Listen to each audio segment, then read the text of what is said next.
So nandito nga tayo mga ka-idol sa Tapia Barbershop. Ayan nga mga ka-idol, ramdam ko naman sa sarili ko na pangit na talaga ako. Charis! Huy! So yun nga mga ka-idol, so tara samahan nyo ako dito at pumasok mga ka-idol. So makikita natin dito si RMTV ay nagpapagupit kasi gusto niya nang maging gwapo. Yun nga may kasabihan dyan, kung pangit ka man ay pumasok sa barbershop, tsak sa paglabas mo ay poging-pogi ka sa sarili mo. Charis! Huy!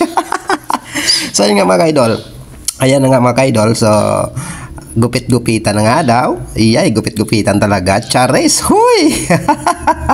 So, ayan nga mga ka-idol, no? Ayan. So, sabi ko nga, first time ko ngayon magpagupit ng barber kasi mahilig talaga ko at mula noon, ang gupit ko ay army cut. So, gusto ko nga sana ay uppercut eh. Huy! So, ayan nga mga ka-idol, no? Napakalamig dito dahil aircon na nga ito mga ka-idol. Ayan, so napakaganda ng location na itong barbershop na ito mga kaidol.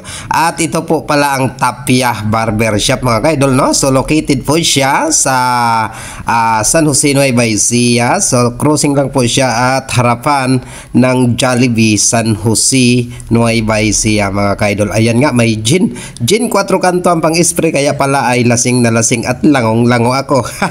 Huy!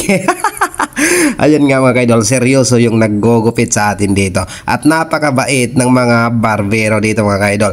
At hindi pa yan mga kaidol, so marami pa tayong ipapasilip dito sa kanilang gupitan dito dahil nakaka-relax at nakakapogi pa. Huy! So yun nga mga kaidol, no? Ayan, so hiring pa nga sila dito ng barbero mga kaidol dahil dadalawa lang sila dito. Uy, pogi yan. Huy! So yung mga idol, no? So inipitan pa nga ako, akala ko nga ako si Ding. Hoy! Huy! Charis! So mga kaidol, nakita nyo ba yan mga kaidol? Ang mga gupit-gupit. At ipakita natin yung mga promo nila dito mga kaidol. Yan, kita nyo yan. Kung gusto nyo maging gwapo at maging relax, punta na po kayo dito mga kaidol, no? Sa Tapia Barbershop, located at San Jose, Nueva Ecija, at harapan po ito ng Jollibee, Nueva Ecija mga kaidol. Ayan mga kaidol, so dalawa lang kami dito ang customer. Huy! At gupit na nga sana ang kailangan ko dito para maging gwapo. Huy! At yun nga, napaisip ako na sana nga ay magre-relax ako dito. Huy! Dinalaw nga ako dito ng antok mga kaidol. At ito na nga, nagpipilok-pilok ng aking mata. Pilok-pilok talaga. Huy!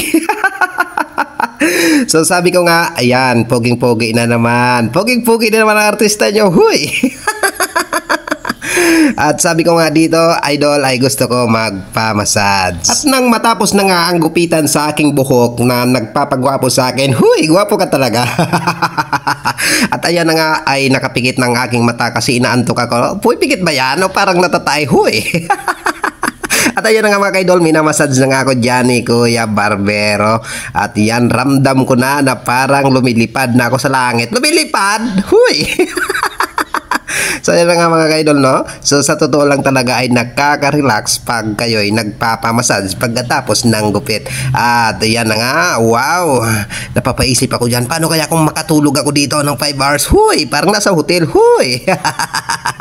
At kung kayo ay taga Nueva Ecija, San Jose mga kaidol, punta lamang kayo dito sa Tapia Barbershop para pagpasok nyo ay pangit kayo, paglabas nyo ay gwapo kayo. Huy!